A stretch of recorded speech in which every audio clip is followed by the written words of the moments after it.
Despite all my rage, I am still just a rat in the cage.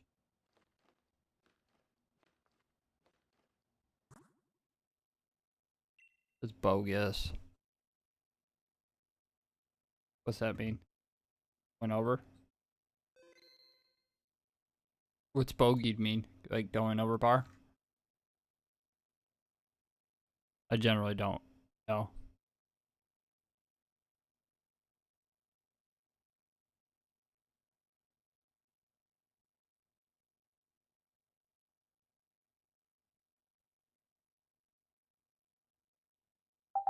Yo. What's bogeyed mean? Like going over par?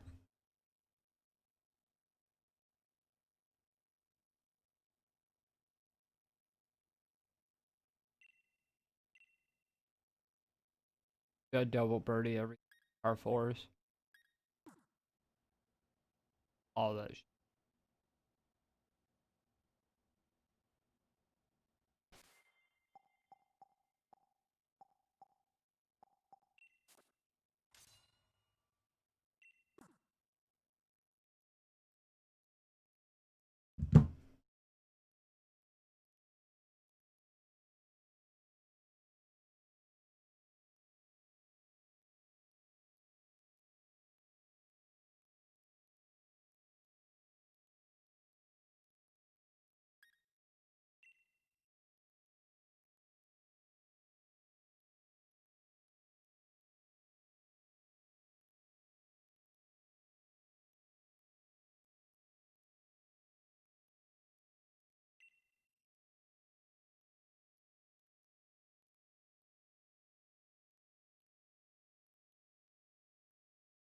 Despite all my rage.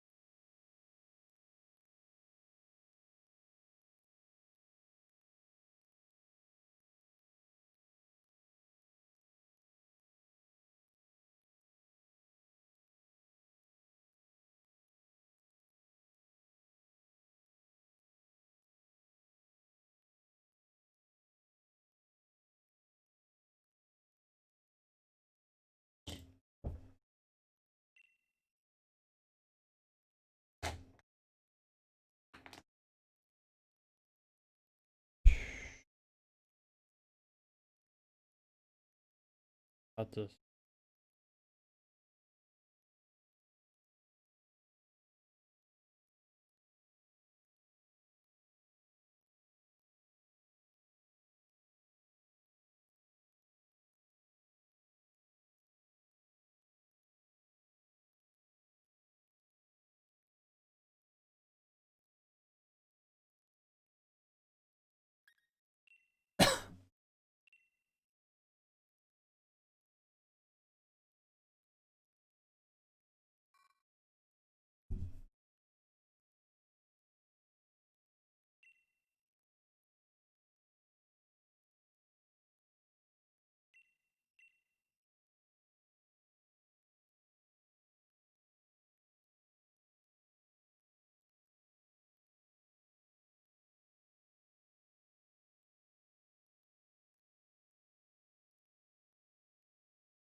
A minute.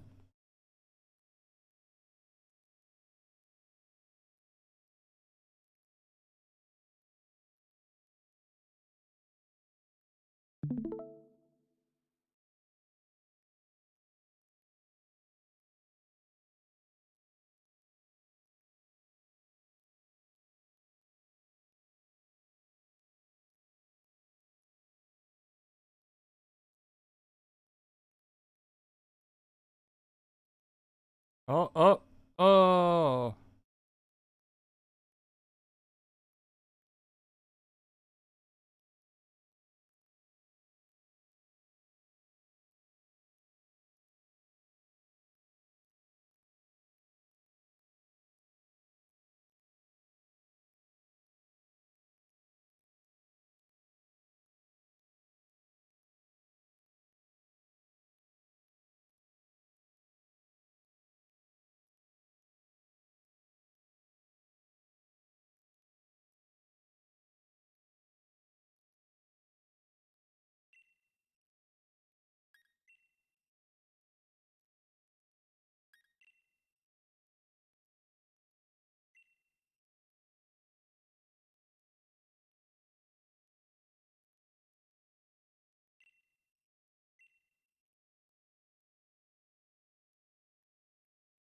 I like the voiceover.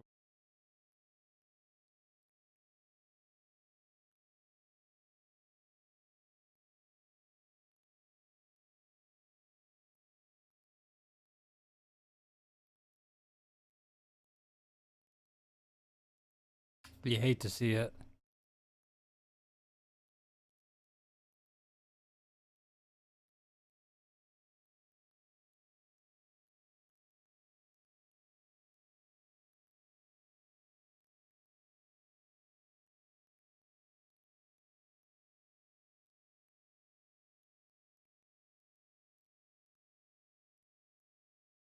Pretty clean, pretty straight.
Doing a whole 18. Coming.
Moving on up.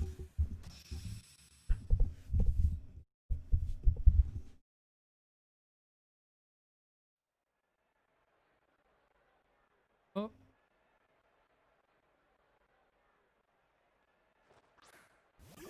The circles mean birdie.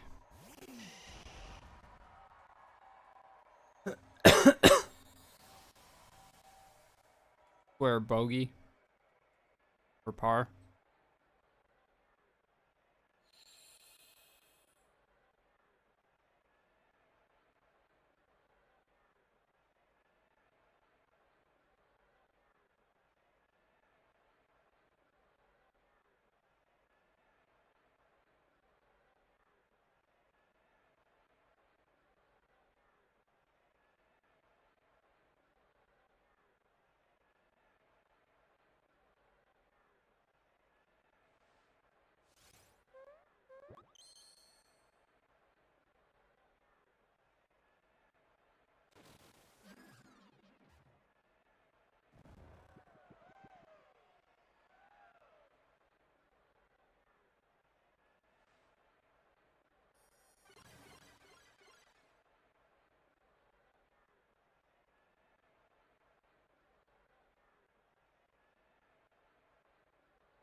Iron. Got a 6 iron. Oh, it looks pretty good to me.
Some of the best in the game, I'm hearing.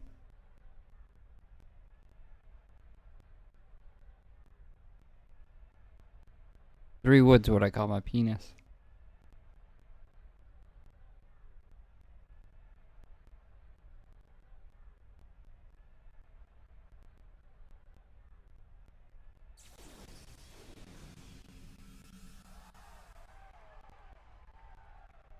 I'm rolling, rolling. Hands up, hands down. Dude, 100. That 70.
as they say.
Got this.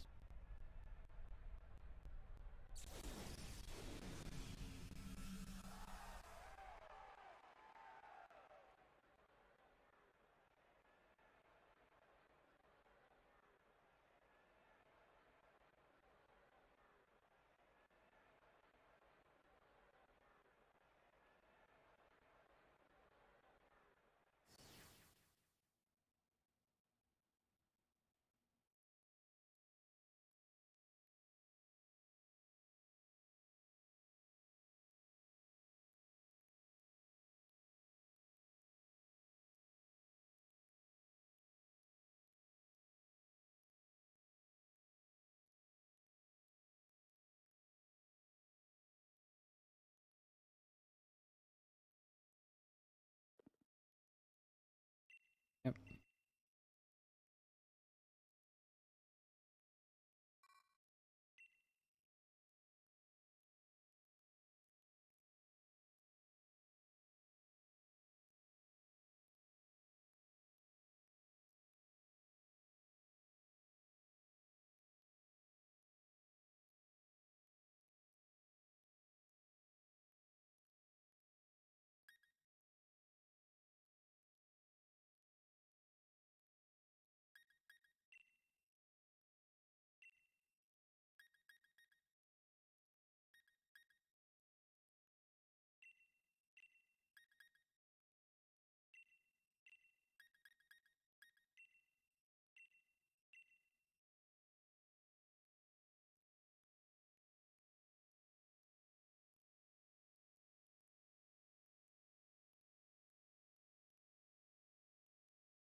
Yes.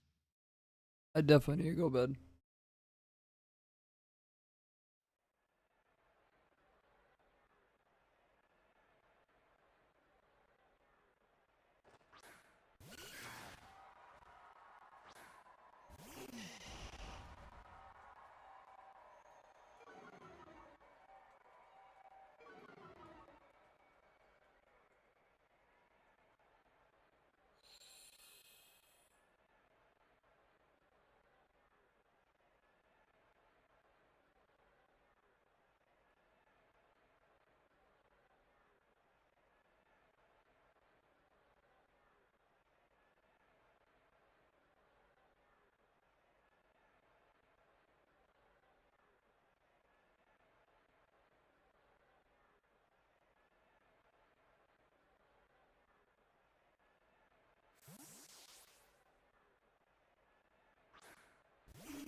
Alright, man, I'm about to get off. Talk to you later. B.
So today, we're going to be doing a sort of follow-up ranking to one I did previously. A few months ago, I ranked every regional bird weakest to strongest, and I figured today I could follow that up by ranking the regional rodents from weakest to strongest. I know not every one of them is really a rodent in the traditional sense, but it felt like that was the best way I could title it. We're talking about Pokemon like Raticate, Furret, Greedent, and so on. I'm looking at these guys from a competitive angle, so let's take a look at who the best and worst are. We start out this ranking with the weakest of the 8 rodents, and that has got to be Johto's Furret. Now, I know a lot of people actually like Furret a lot, and I completely understand that. It's possibly the cutest of the rodents. But of course, being cute doesn't exactly make you a great Pokemon. The thing about Furret is that it has decent speed and HP as its highlighted stats, and that isn't something you see very often. Though, like essentially all the rodents, it's just a normal type, so it doesn't have too many weaknesses outside the fighting type. It helps considering that means it just needs to rely on its defenses most of the time, but those aren't exactly incredible. It's only got base 55 special defense and 64 base defense, which means that even if it isn't weak to a typing, it just needs to understand that it's possibly the cutest of the rodents. But of course, being cute doesn't exactly make you a great Pokemon. The thing about Furret is that it has decent speed and HP as its highlighted stats, and that isn't something you see very often. Though, like essentially all the rodents, it's just a normal type, so it doesn't have too many weaknesses outside the fighting type. It helps considering that means it just needs to rely on its defenses most of the time, but those aren't exactly incredible. It's only got base 55 special defense and 64 base defense, which means that even if it isn't weak to a typing, it's still probably going to get rocked by anything. Furret doesn't get much help from any of its abilities either, unfortunately, as all 3 of them are just not any good. Frisk and Kenai just don't really offer much, and Runaway is entirely useless and competitive. Beyond that, it has an awful learn set, with probably Sucker Punch actually being the most interesting and useful move it gets. Its special attack is awful, and that just makes it even more unfortunate when you realize that most of its compatible TMs are special moves, and good ones at that. Furret just isn't good, and there's literally dozens upon dozens of Pokemon that outclass it, including the 7 other Pokemon that come after it. It's a shame, because again, look at just how cute this thing is. Next up, we've got the literal rodent from Unova, the lookout Pokemon, Watchog. When I see this thing, much like when I see Raticate, I just think of a rodent. Those buck teeth and that weird design, it's just such a weird Pokemon. Now, unlike Furret, Watchog doesn't have 3 useless abilities. Instead, it really just has 2, with Illuminate and again Kenai being those 2. However, it does have Analytic, which is a pretty good ability if you're not too worried about having speed investment. Though its speed is the second best stat it has beyond its base 85 attack, so maybe even Analytic isn't all that good for it. Its learn set is about as bad as Furret's as well, with just Slam and Hyper Fang being the only true decent stab moves it learns at all, and Crunch being the best move period. Don't worry though, Watchog is a normal type, so for whatever reason it gets the pick of the litter when it comes to special attacking moves as TMs. Thunderbolt, Flamethrower, Shadow Ball, you name it. And this Pokemon, with a bad special attack, can get it. It's absolutely just a shame that these physical attacking normal types are only getting special moves to use instead. Though in Ultra Sun and Moon, there are actually some pretty good moves you can turn around to Watchog, like Zen Headbutt and the Elemental Punches. So I guess it's not entirely awful, but it still just isn't all that good. Alrighty, we move on now to the most recent regional rodent, the fat scroll from Galar, Greedent. This guy looks pretty silly, and like I said, he's a real chubster, but that fat is with a purpose. It's definitely a bulky defensive Pokemon. It's got 120 base HP, and it do have defenses at 95 physical and 75 special. Its attack is really good too, at 95 base. But there is one majorly glaring weakness for this thing in its stats, and that is the absolutely just garbage 20 base speed. It is pretty much never going to outspeed anything, no matter what you do. And I had the dock quite a few points due to that. Sure, it'll take hits, but considering its absolute dumpster fire of a learn set, it doesn't really have many moves to hit back with.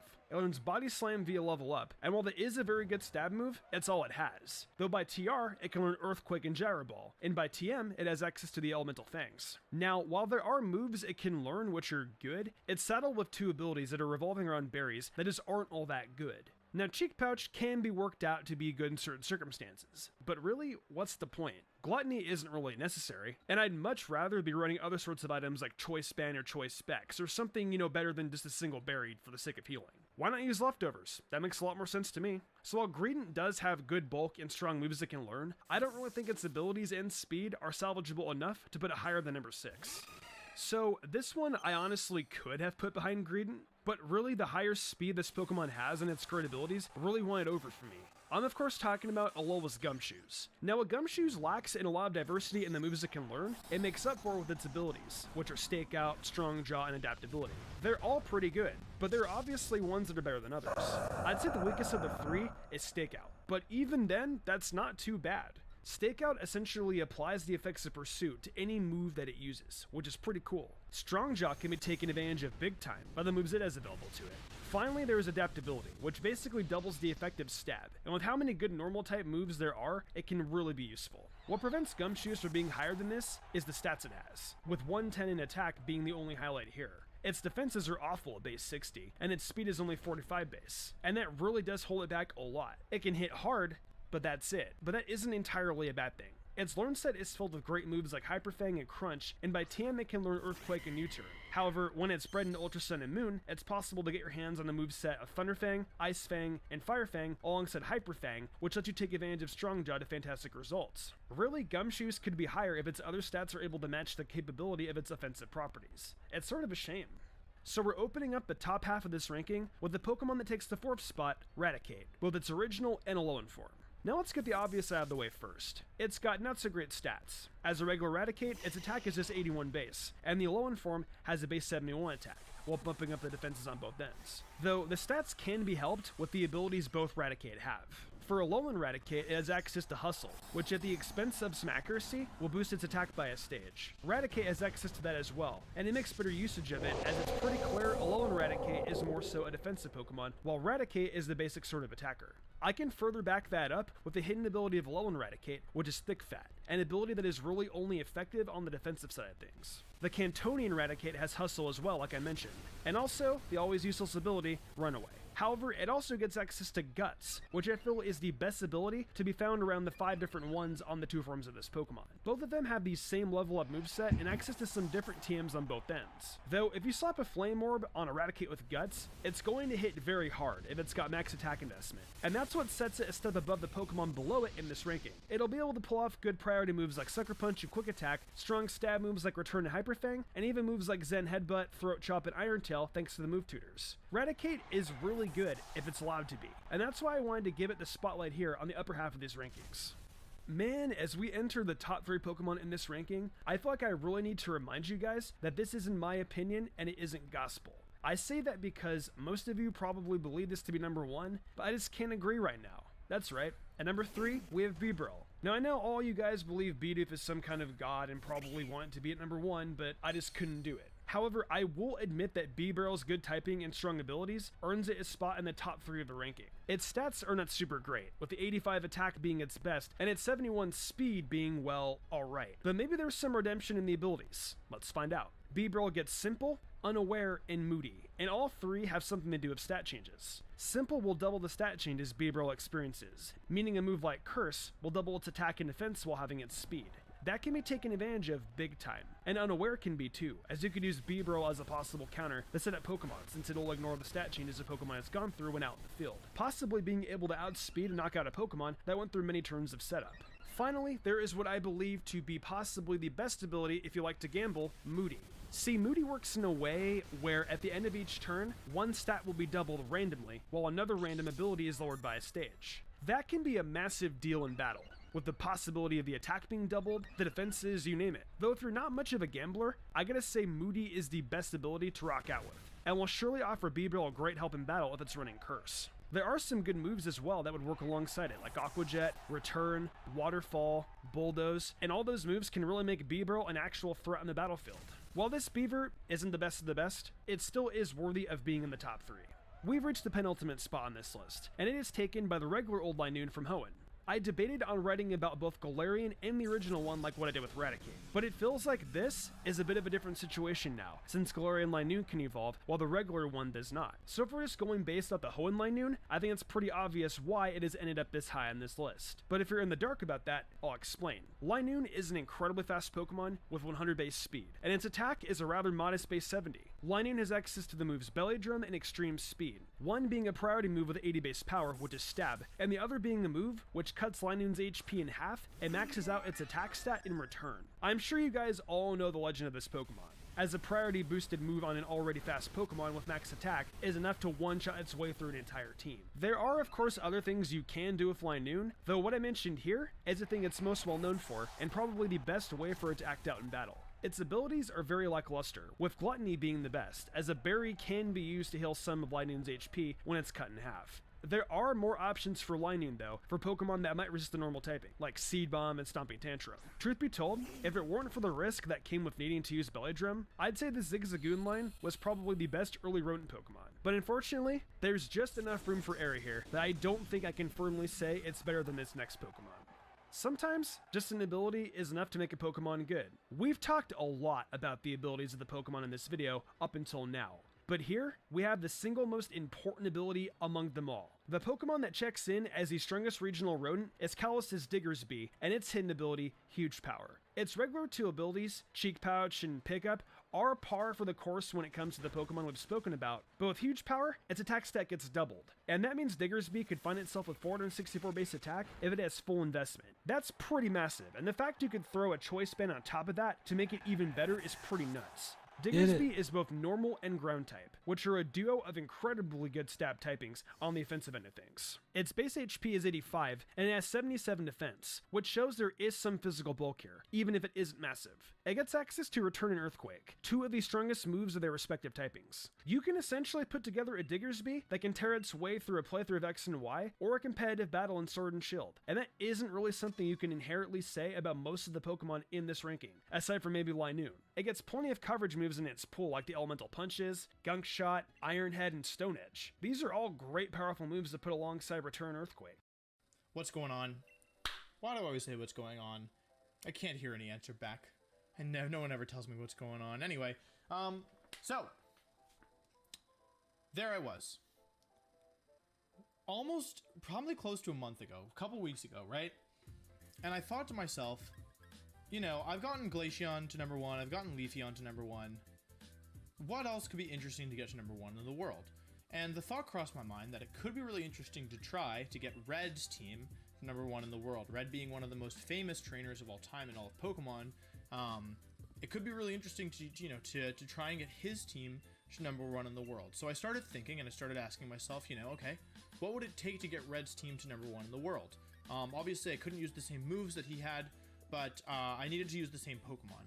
So I did some research. I found out that Red, Heart-Gold, Soul Silveron had a team of Charizard, Blastoise, Venusaur, Pikachu, Snorlax, and Lapras. I thought this seemed like a pretty good base. I knew I could use Espeon over Lapras, but I chose to use Lapras.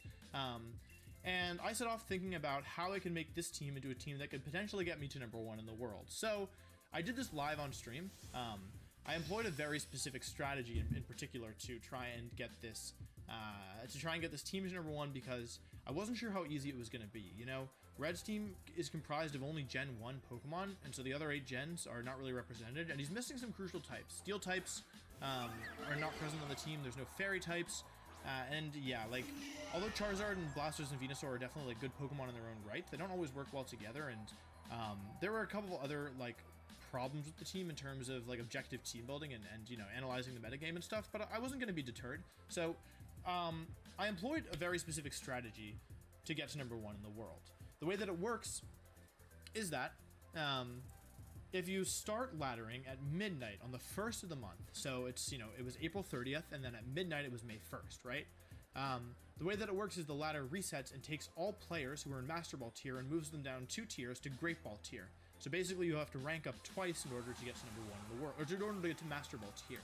However, if you were the first player to get out of Great Ball tier into Ultra Ball tier, and then out of Ultra Ball tier into Master Ball tier, then by default you are the only player in Master Ball and therefore number 1 in the world.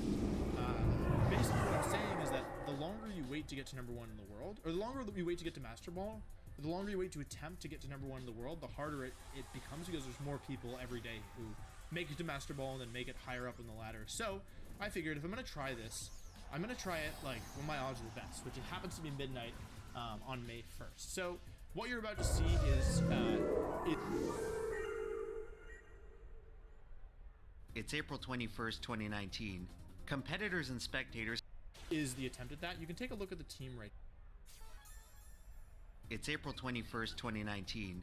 Competitors and spectators have gathered in Laurel, Maryland for the Pound 2019 tournament. Today we visit the meeting of two players competing under the aliases of Mango and Hungrybox. They're playing Super Smash Bros. Melee, a video game released in 2001 for the Nintendo GameCube. Despite the age of the game, this event has managed to attract a live audience of a few hundred spectators and upwards of 70,000 viewers tuning in from around the world. Today is Championship Sunday. After battling past the rest of the competition, the top 12 players are competing for the title of this year's Pound Champion.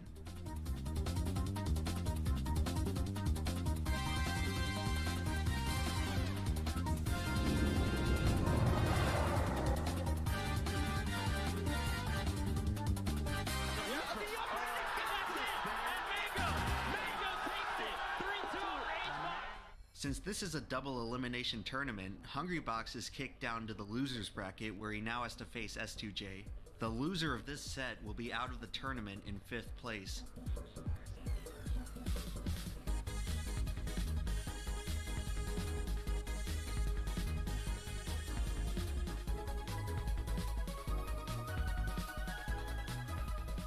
Hungrybox wins and advances to face Zane in the losers semifinals.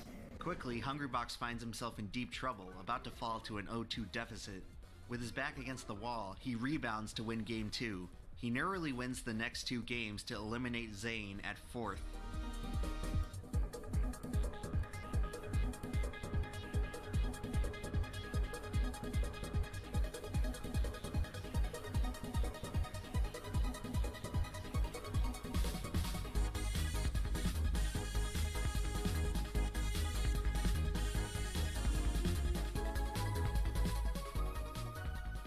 Once again, Hungrybox wins, eliminating Plup at 3rd. After defeating everyone in the losers bracket, Hungrybox has only one competitor left to face, Mango, the player who sent him down there in the first place.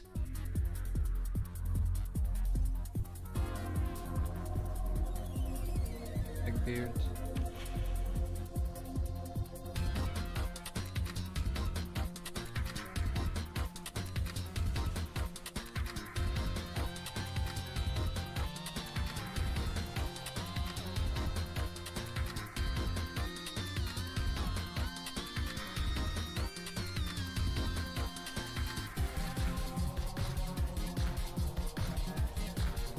Hit him 1 for 1.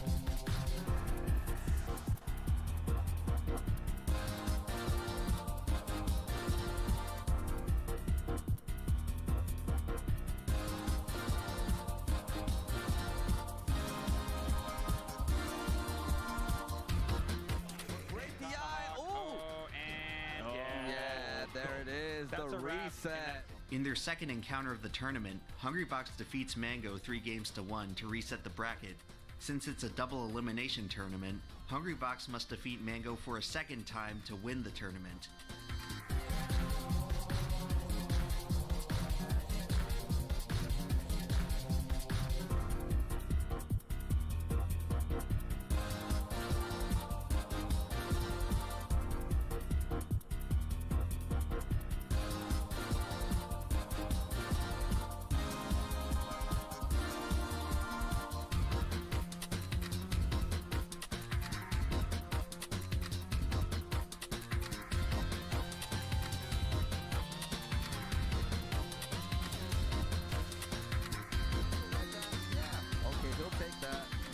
Just comes down aggressively. Stage, oh, wait, and there it is. And Hungrybox. Hbox is your Pound 2019 Smash Bros. Melee champion. After an incredible comeback victory, Hungrybox begins to celebrate in front of the stunned crowd. But unfortunately for him, the celebration he earned is about to be cut very, very short. Hungrybox is the champion. What is that? Once again. What is that? What is he holding? I'm not sure what that is in his hand. Who threw this at me? He's saying someone threw that at him? Just because Hungrybox won? Just 10 seconds after his victory, a disgruntled spectator throws a raw crab at Hungrybox, narrowly missing his head. In a matter of seconds, Hungrybox is transformed from the most joyful person in the arena to the most miserable. Most people don't care that much about video games, but some people do. Out of these people, most don't care about competitive gaming, but some do. And for all the esports out there, most spectators don't care about watching a 19-year-old game, but still, some do. And out of those few people, surely no one cares enough about the outcome of a match to throw a raw crab at the winner. But on this day in Laurel, Maryland, someone did. As far as I know, this is the only time something like this has ever happened in the history of competitive video games. But if it was gonna happen, it was probably gonna happen to Hungrybox. Who is Hungrybox? You know how hard I work on here?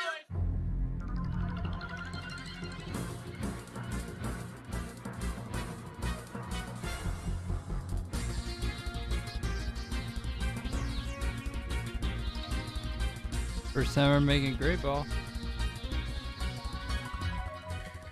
Before we can talk about Hungrybox, we have to talk about the game that made his name. Super Smash Bros. Is one of Nintendo's flagship franchises, releasing on every console dating back to its debut on the Nintendo 64. The game was originally conceived by developer Masahiro Sakurai, who was interested in creating a 4-player fighting game with Nintendo's most iconic characters. Despite his vision, Sakurai prepared to field the game with generic fighters, as he never anticipated that Nintendo would approve of their flagship characters in such uncharted territory. However, much to his surprise, Nintendo greenlit the most ambitious crossover event in history, and Super Smash Bros. Was born from the defiance of expectations.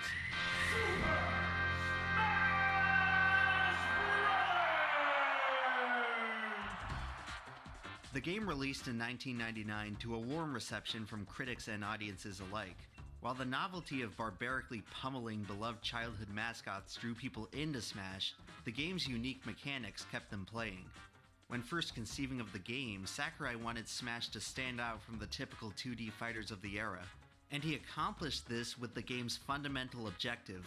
In standard fighting games, players damage each other to deplete a health bar, and you win the game by lowering your opponent's health to 0. I know what game Super is. Smash Bros. Alters this formula by instead programming damage to increase knockback. Was tasked with developing Smash Bros. Melee was for dashing.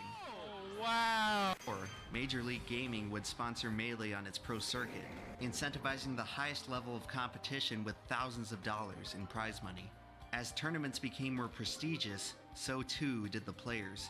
Captain Jack, Isaiah, and Azin emerged as Melee's top contenders, but no early player was better than Ken, the undisputed king of Smash. From 2003 to 2005, he won almost every tournament he entered, beating Melee's best competition along the way. Around 2006, new challengers like PC Chris and Korean DJ began closing the gap. Ken retained his crown all the way through 2007, where Melee made its first appearance at EVO. After battling through Melee's biggest tournament yet, Ken would once again emerge victorious in what many at the time considered to be Melee's last hurrah.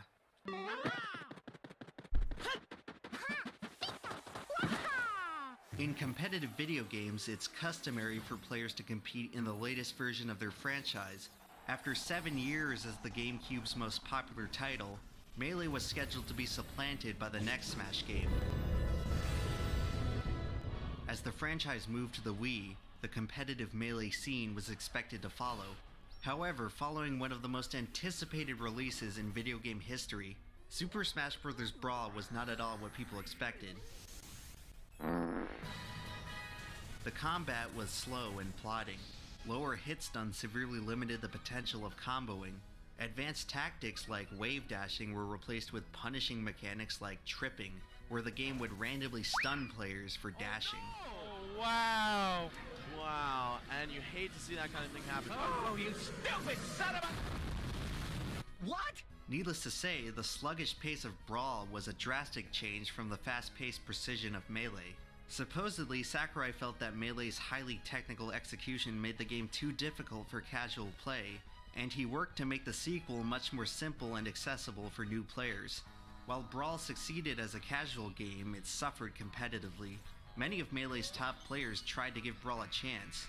1 year after his final Melee victory, Ken would return to the finals of EVO playing Brawl, where he would be promptly beaten by a 14-year-old kid. The player who beat him had no prior tournament experience, and he only entered because his family just happened to be vacationing near the venue at the time. The tournament result was viewed as a total farce by the competitive Smash community.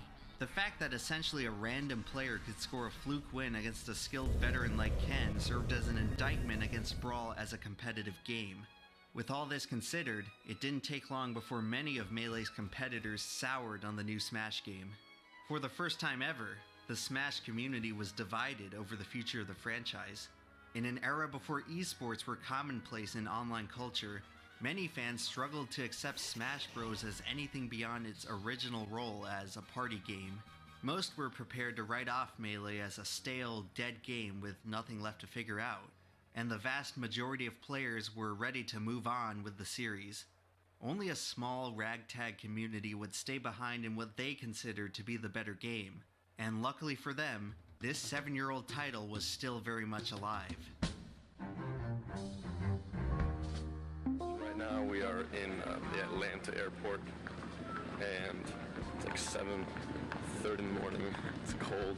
I'm wearing a jacket, so it's not Florida.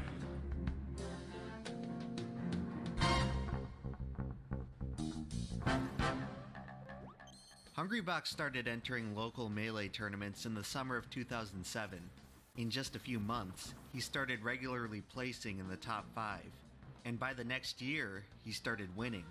As HBox kept playing, he found himself conquering tougher and tougher competition. In 2009, he entered Revival of Melee, the game's first major tournament since the release of Brawl. Facing off against the best in the nation, Hungrybox placed 7th.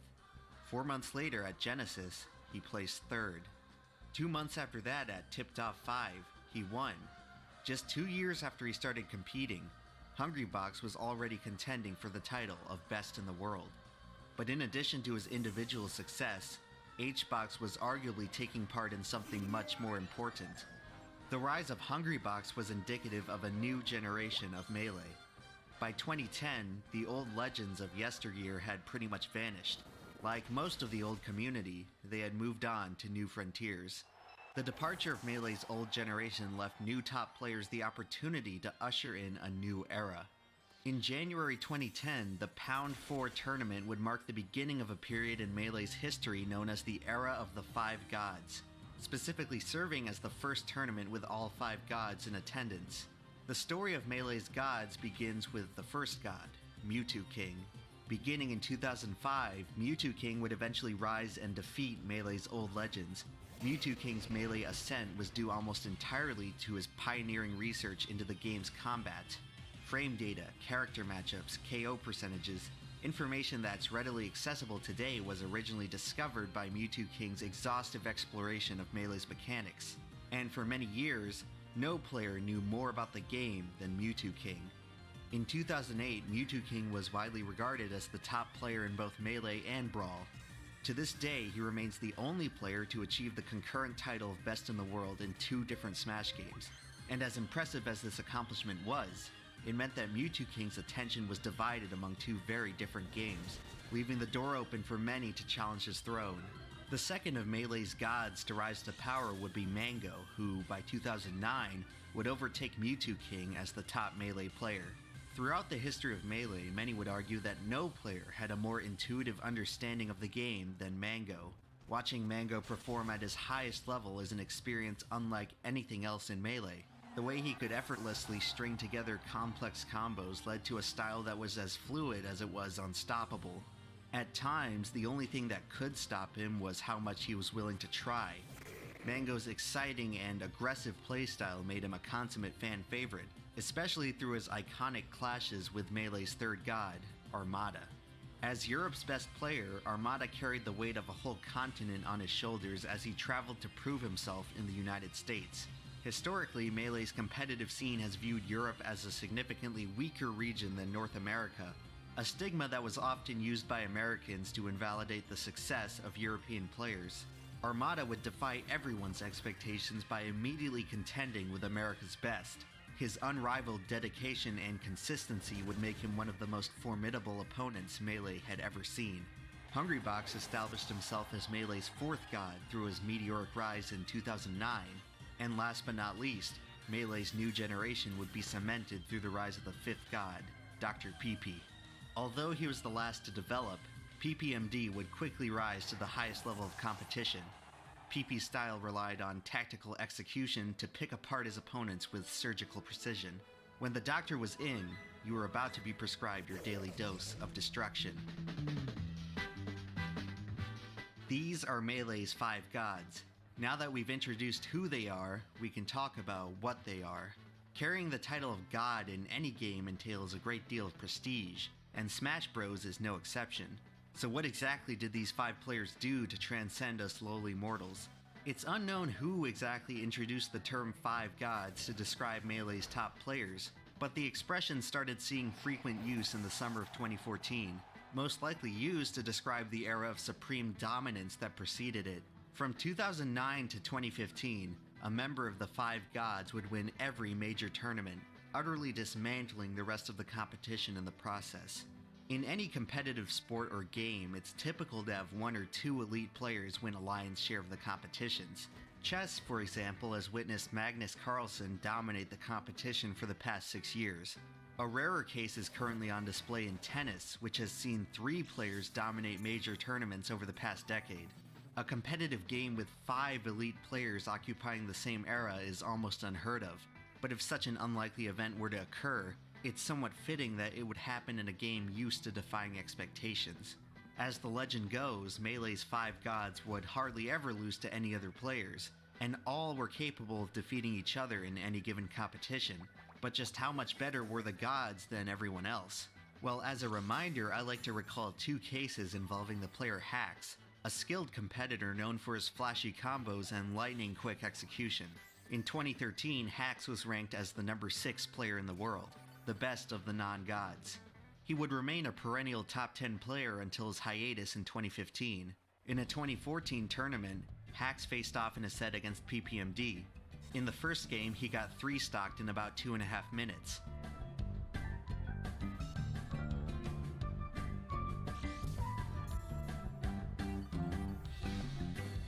In the second game, he got 4-stocked in 68 seconds.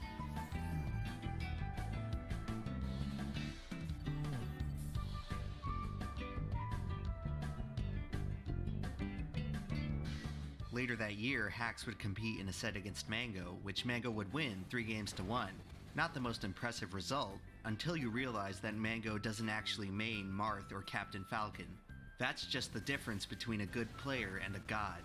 Even when you're good, you're a long way from the best. Yo, did he just walk up slowly and down smash? At one point, the gods were so far above the rest of the competition that they could even win with their secondary characters. Now would probably be a good time to talk about Melee's characters. Out of all the Smash games, Melee may have the most interesting character composition. Some Smash games have 1 or 2 characters that outright dominate the meta, with the most obvious example being Brawl's aptly named Meta Knight, a character so blatantly overpowered that some tournaments chose to ban him entirely. On the other hand, the best Melee character has always been kinda tough to figure out. To put it simply, about a third of Melee's roster are completely unusable in a competitive setting, another third are just kinda bad, and the last third are all capable of winning tournaments. To this day, the community remains largely undecided on which character is actually the best, a debate that can be traced all the way back to the beginning of the game through the history of Melee's tier lists. That's right, this widespread facet of modern internet discourse originated from the niche purpose of categorizing characters in fighting games. In the early days of Melee, Sheik was considered the best character with her rapid attacks and movement. As the meta progressed through the rest of the 2000s, more characters would emerge as top-tier contenders. Peach with her strong aerial attacks, Marth with his chain grabs and huge spacing, Captain Falcon with his heavy combos, the Ice Climbers with their infinite combo, and the Space Animals, Fox and Falco, with their great mobility and high damage. And then there's Puff.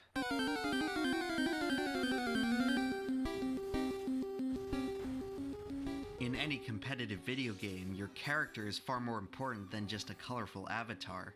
It's an extension of the self, and an integral part of a player's identity. In Melee, perhaps no player is more intertwined with a character than Hungrybox and his Jigglypuff. Jigglypuff is the most confounding character in all of Melee. She arguably should have never existed as a Smash character at all. Puff is not even among the most popular characters in her own franchise, but she wound up in Smash anyway because of her similar character design to Kirby. The Smash 64 developers would recycle Kirby's character model and animations to fill out the game's 12th and final character slot, and thus, the balloon Pokemon would remain as a mainstay for the rest of the franchise. At a glance, Jigglypuff in Melee seems like a rather mediocre character. She has 5 jumps and great mobility, but her ground game leaves much to be desired. Most of her attacks do unimpressive damage and have a short range. Combined with the slowest dash speed in the game, Puff has a hard time approaching other characters. 2 of her special attacks are practically useless in a competitive setting. She's the second lightest character with the slowest falling speed, meaning she tends to die much faster than any other character in the game. With all this considered, it's difficult to imagine this character seeing any kind of competitive success.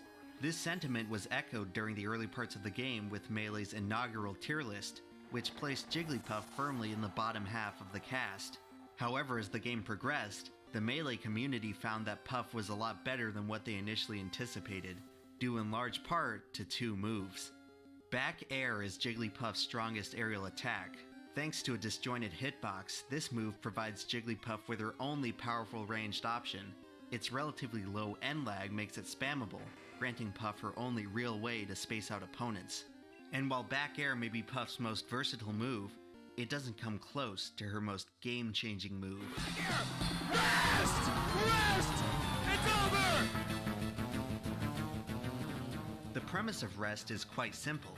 Hitting the move deals massive damage and knockback, killing most characters at very low percents. Missing the move will stun you for 3 seconds, basically guaranteeing your own demise. Scoring a rest is very difficult due to the move's small hitbox, basically requiring Puff to be on top of the opponent's character to connect. But at the highest level of competition, the threat of getting rested forces other characters to treat Puff like a ticking time bomb. Rest prevents opponents from aggressively rushing down Puff and smothering her with their otherwise superior attacks. It forces other players to back down and keep their distance, as one slip-up could lead to devastating consequences. Throughout the 2000s, players would begin to discover the power of Puff, and the character would gradually move up Melee's tier list, peaking at number 3 overall in 2010, after Hungrybox and Mango showed that Puff could dominate at the highest level. However, on the cusp of what looked to be a Jigglypuff uprising, the character was about to run into a major roadblock. Midway through 2010, Mango unexpectedly dropped Puff as his main, choosing instead to move forward with Fox and Falco. Mango's character swap marked the beginning of a trend in Melee that would go on to be known as 20XX.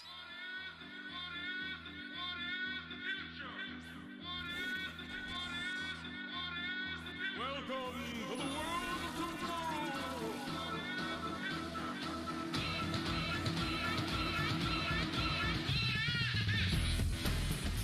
By 2011, the Melee metagame had undergone more than 10 years of evolution, and its combat was starting to get very optimized. For Melee's community, no character represented the game's optimization more than Fox. Ever since the beginning, Fox was always considered to be a character with incredible potential, but no one could truly harness it until the metagame had progressed beyond a high enough threshold of technical skill. To put it simply, Fox in Melee is the fastest character in the fastest Smash game. If played perfectly, Fox's rapid movement and attacks should theoretically overwhelm any other character in the game.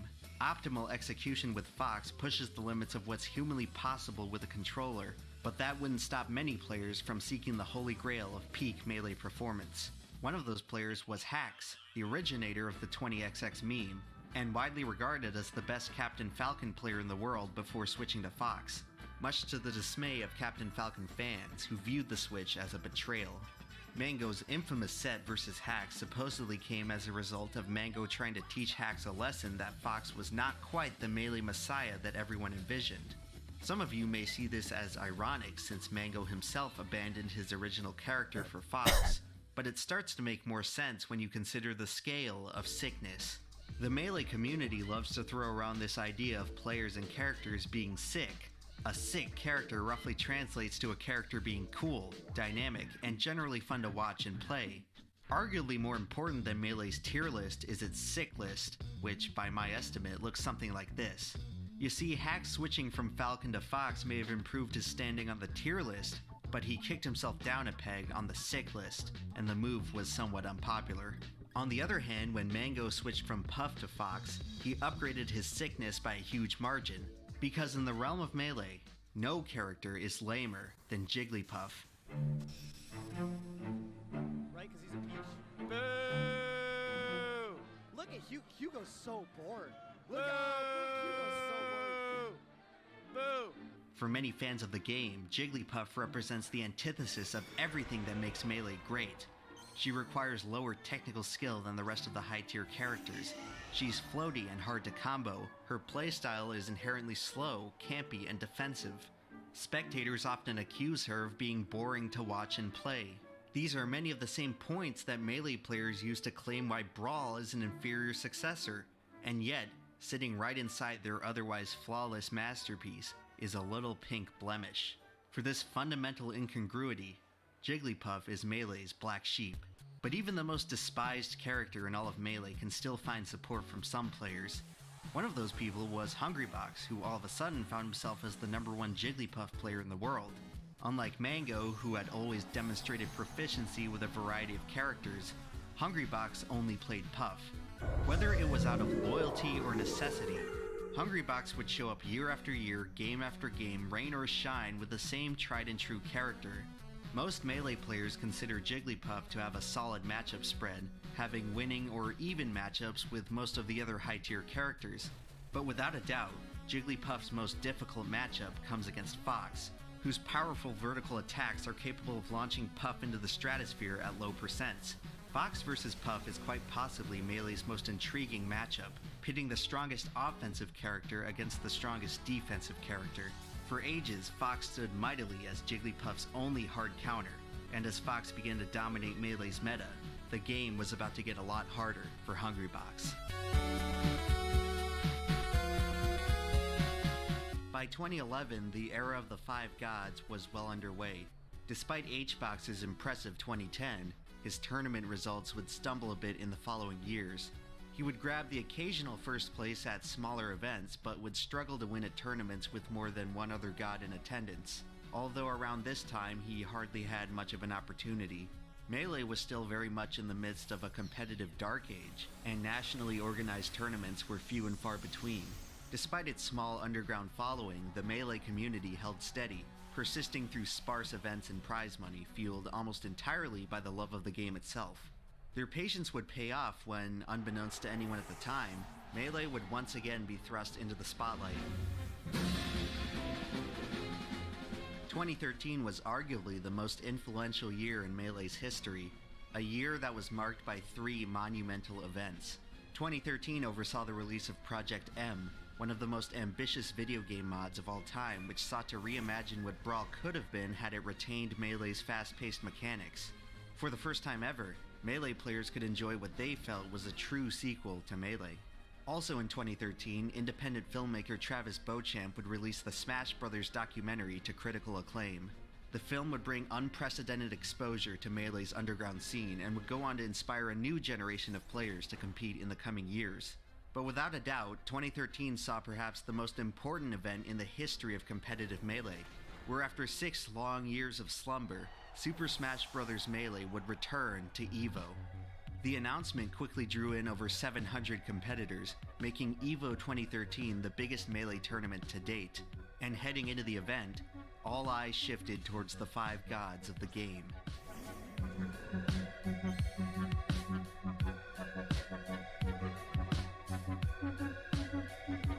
Spot is hit and he can't make it back!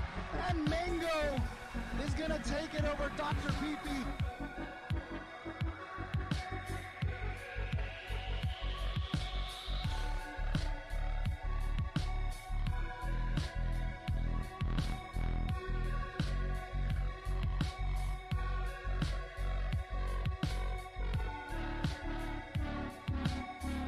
Covering this edge position.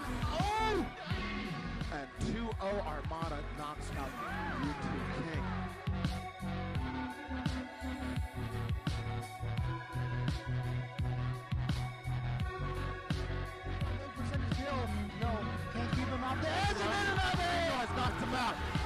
shirt off. Shirts in the crowd. To everyone's surprise, Hungrybox found himself in winners finals of Melee's most important tournament to date. Even more shocking was his opponent, Wobbles, an Ice Climbers player in the twilight of his career who managed to slay 2 gods on his way to one of the most improbable runs in Melee history. Hungrybox was in prime position to become EVO champion. All he had to do was beat Wobbles in a favorable character matchup and then win just one more set in Grand Finals, and he would claim Melee's most coveted title.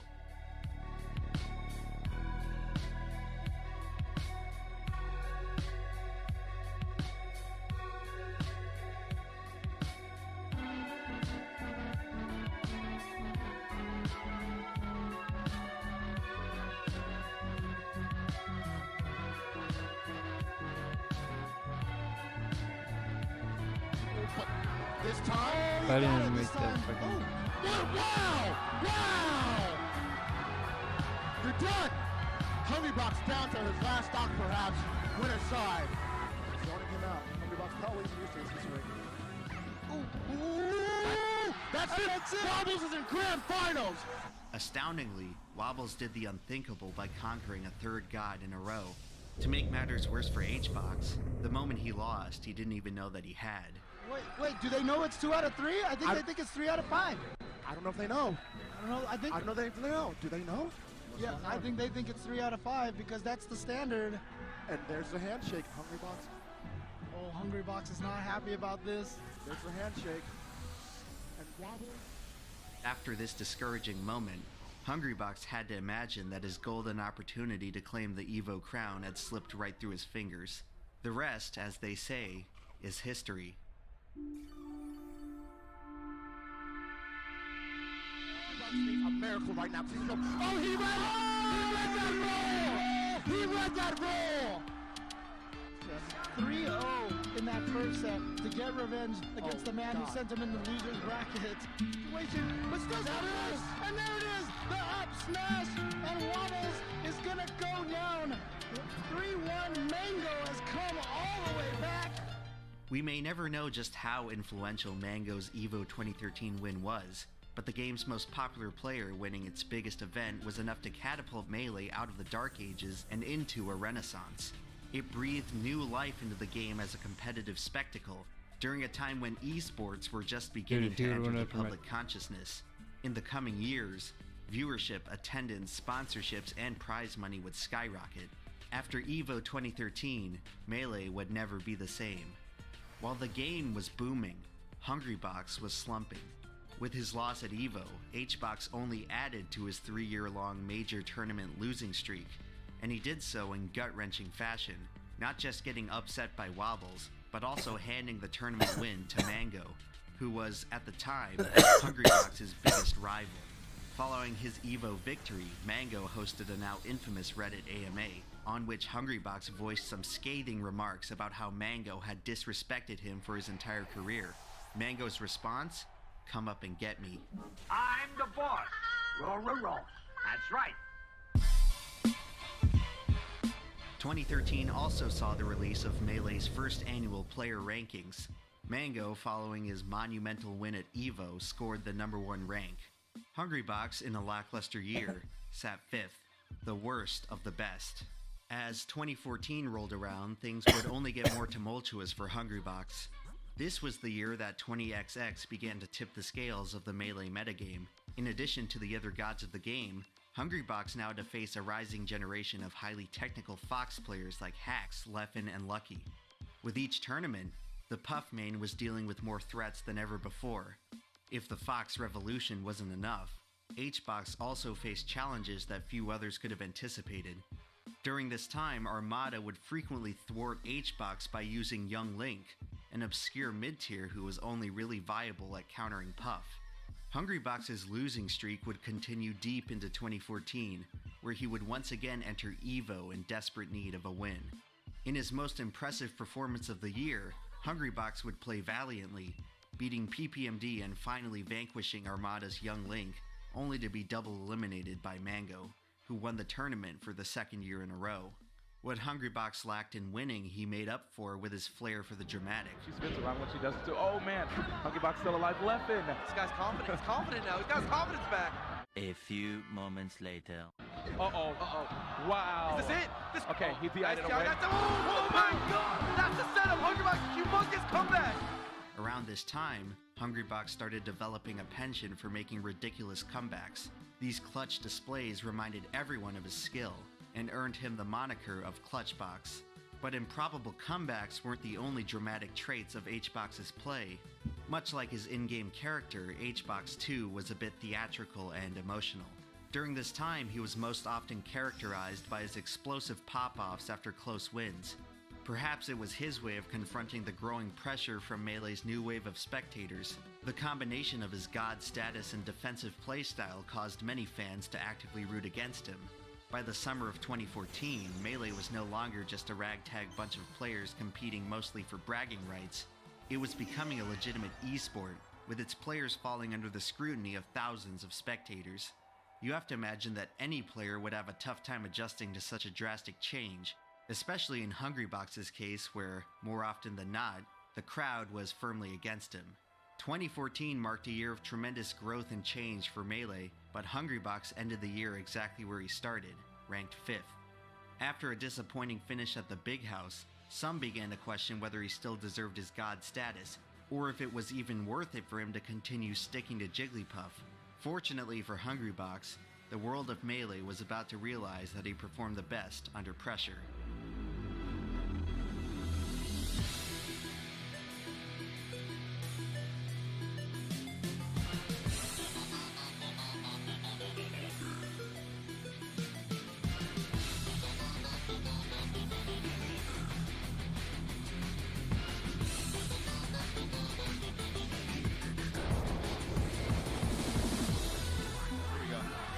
And Mewtwo King gives up game 1. You know, I really feel like Hungrybox's tag is applicable. Bruh.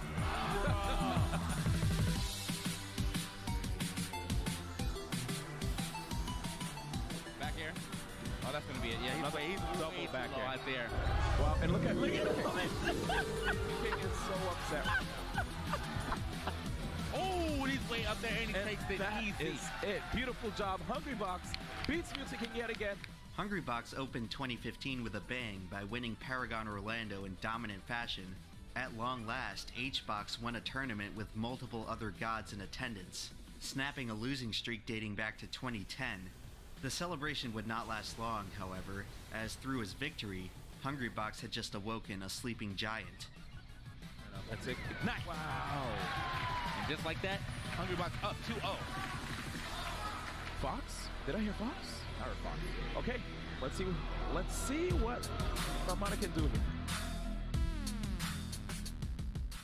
Throughout the rise of Fox in the Melee metagame, Armada was one of the few remaining holdouts who did not pick up Fox in any capacity. That all changed in 2015 when he determined that solo maining Peach was no longer a viable option. Over the past several years, Hungrybox had been slowly but surely improving at the Puff-Fox matchup.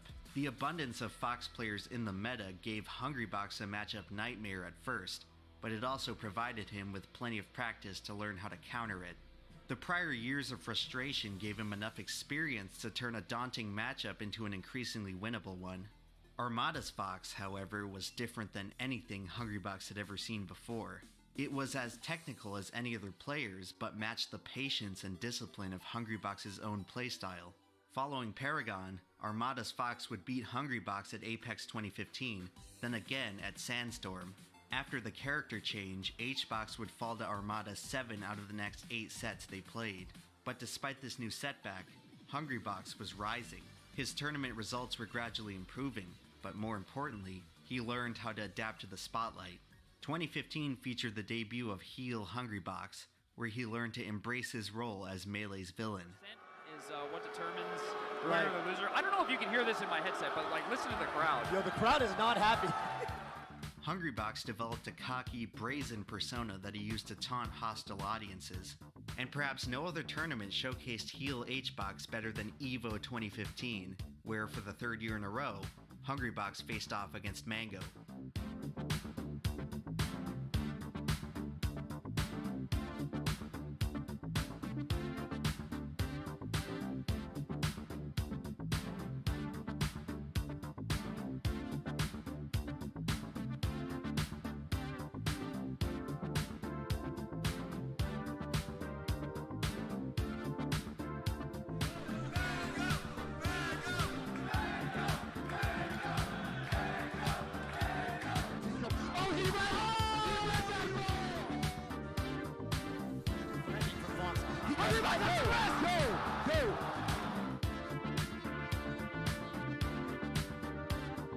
Therefore, since I can approve a lover, I'm determined to prove a villain.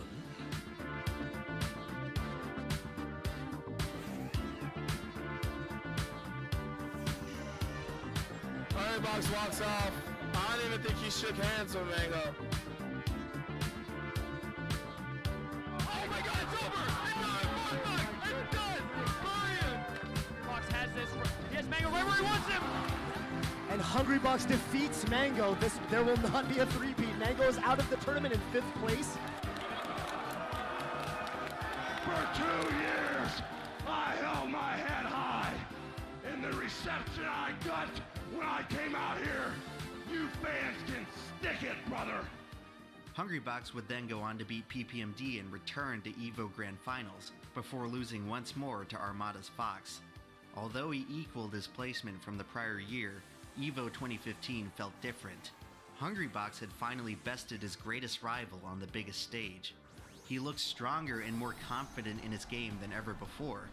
EVO 2015 represented a major turning point in HBox's career, where he toppled one rival for another to take their place. From that day on, Hungrybox had his sights set on Armada. Say, man, this tournament is looking pretty, unless Armada blows it pretty hard. I don't know, dog. I mean, and that's Armada. it. That is it. A few months later, the two would once again meet at the Big House, where Armada would double eliminate HBox, who looked no closer to solving his Fox. He may have been totally stumped if it weren't for a little help from Captain Crunch. Hold on to your teeth, Natty. Crunch-a-dice. Crunch was a Fox player from Hungrybox's hometown of Orlando. After a disappointing finish at CEO 2015, their hometown tournament, HBox and Crunch started talking about how to deal with Puff's most difficult matchup.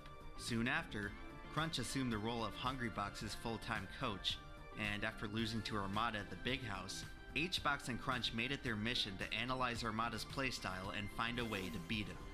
For weeks, Hungrybox dedicated himself to study and grind the matchup, so that the next time they met in bracket, he would be prepared.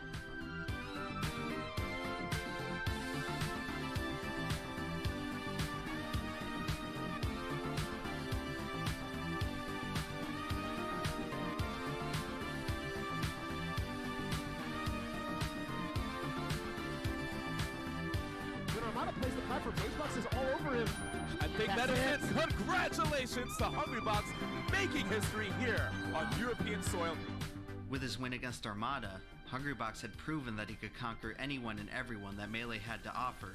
He had spent a whole year building himself up as Melee's unstoppable villain, but after perhaps the most monumental win of his career so far, the pompous, arrogant HBox unexpectedly broke down in tears. B1, I've wanted this for so long. And you know, my dad just passed away, you know. It was my biological dad, and I know it's personal stuff, but he told me, you'll never be the best. You'll be good, but you'll never be the best.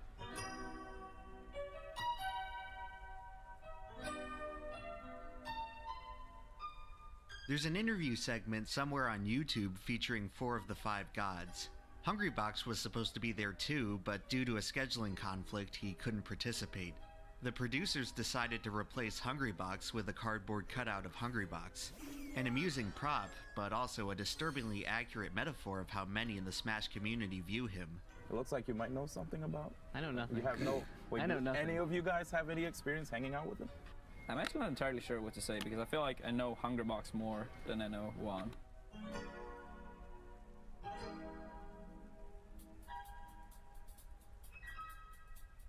It seems that Juan has always had a hard time fitting in, dating all the way back to his childhood when his family emigrated from Argentina to the United States. You have to imagine that it's not exactly easy to make a lot of friends at school when most of your classmates don't even speak the same language as you. Things at home weren't much better for him either. Juan's domestic life was often thrown into turmoil by his father, who would mismanage his family's wealth and outright abandon them in pursuit of his own fruitless business ventures. Juan's complex relationship with his father and the world around him ultimately created the competitor you see today, for better or for worse. The conflict Juan faced growing up instilled in him a powerful work ethic and unparalleled mental fortitude that he used to excel in Melee and in life. All those losses over the years suddenly become a lot more reasonable when you realize that HBox was balancing Melee with a full-time student workload, and then a full-time job as an engineer. Here's the amazing thing about going through school and working your ass off. You know how many times I did my own homework? I have more Evo wins than I did my homework. There's another video on YouTube that intercuts Hungrybox's graduation speech with Mango's high school stories. The juxtaposition here is fascinating. Unlike HBox, Mango never tried at school. He risked all of his life's prospects to become the best Melee player in the world, and ultimately succeeded. That part of Mango's personality represents the spirit of competitive Melee as a whole, a community that was never supposed to succeed, never supposed to make it as far as they did, never supposed to outlast the other Smash games, and yet, against all odds, they did. Some Melee fans like to imagine that Hungrybox would still be successful even if he never picked up a controller, that Hungrybox never needed Melee, and that Melee doesn't need Hungrybox. This game has been my escape for over a decade from whatever else life offers, and for everyone else, if that's the same for you, I love you, and thank you for coming! After moving to America, Hungrybox used Melee as a way to fit in, as a way to make friends, and as a way to seek refuge from the turbulent environment around him. Hungrybox needed Melee as much as anyone else. His passion for the game is undeniable. But soon enough, he would find that the very community from which he sought comfort and acceptance was beginning to reject him. Like everything else in his life, it only gave him a bigger chip on his shoulder. And they hurl insults at you, and they tell you, all the worst things you could imagine, with no respect or no care for what's going on in your personal life. No, they don't give a rat's ass about that. They just care that you play a really gay Jigglypuff. And I came close.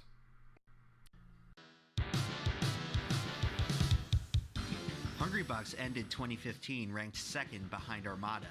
Fueled by his newfound belief that he could beat anyone, Hungrybox entered 2016 on a warpath.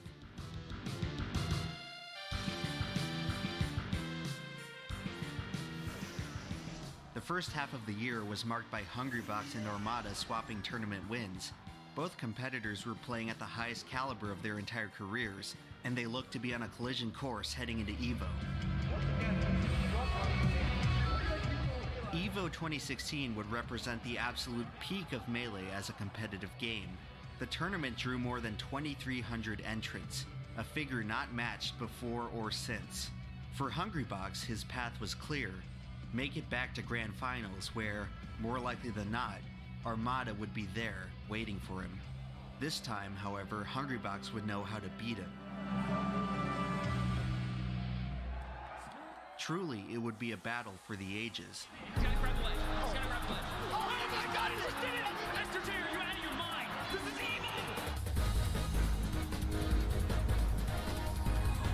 evil! I should have targeted. Targeted the wrong person. Blue powder. Whoa! Alright. Hungrybox with a 2-0 victory over Chiladu. Pick the road.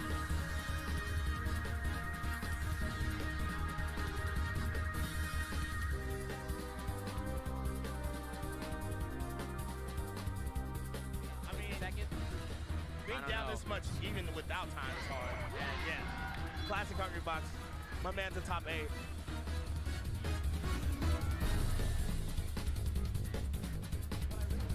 So, count him. What was done? 0 grabs thus far.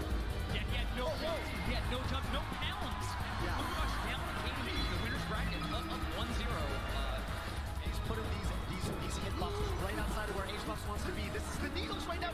He's trying to snipe his jump. What's he gonna get? Hungrybox Oh my god! 2-0! And Plump advances in the winner's side. Hungrybox going down to the loser's bracket. Yo, the assassin needle. As the story goes, following his loss to Plup in winner's semifinals, Hungrybox was so discouraged that he almost checked out of the tournament entirely. All of a sudden, the memories of his past failures all came rushing back, along with the bleak realization that this year would be no different. Although he adorned the nickname of Clutch, he had never actually won a major tournament from the loser's bracket. For a brief moment, in his mind, his fate was sealed. For all the progress he made and as far as he came, Hungrybox could not win on the biggest stage when it mattered the most. He likely would have been finished too, if it weren't for a little help from Captain Crunch. Sometime in the interval between matches, Crunch was able to calm H-Box down and refresh his mindset for the next match. Sometimes before you can learn how to win, you have to learn how to lose. It was at this moment that Hungrybox truly became clutch, because after all, there was still so much Melee left to play.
And then the moment that changed Melee forever.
Sometimes the only thing you need to win is believing that you can. In Melee, the difference between winning and losing can often come down to just a few pixels and a few frames. But the difference between winners and losers feels far, far greater. For years, Hungrybox embodied the competitor who was never quite good enough. He was always so close, yet so far. EVO 2016 changed all of that, and Hungrybox walked out of that building a completely different player. After accomplishing what he did, nothing could stop him from becoming the best in the world. From that moment on, Hungrybox would never be the same, and neither would Melee.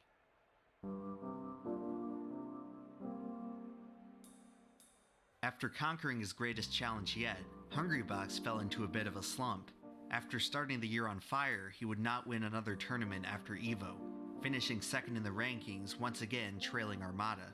Following a disappointing loss at the Big House, he would take a moment to pause and reevaluate his life. Perhaps guided by those discouraging words that haunted him for his entire career, he knew what he had to do. At the end of 2016, Hungrybox quit his job to play Melee full-time. At first, his newfound commitment to the game didn't seem to change much. It didn't help that it coincided with possibly the most dominant stretch of Armada's career. But then, late in the year, Hungrybox started winning, and then he kept on winning. If he could score a victory at the Big House, HBox could put himself in serious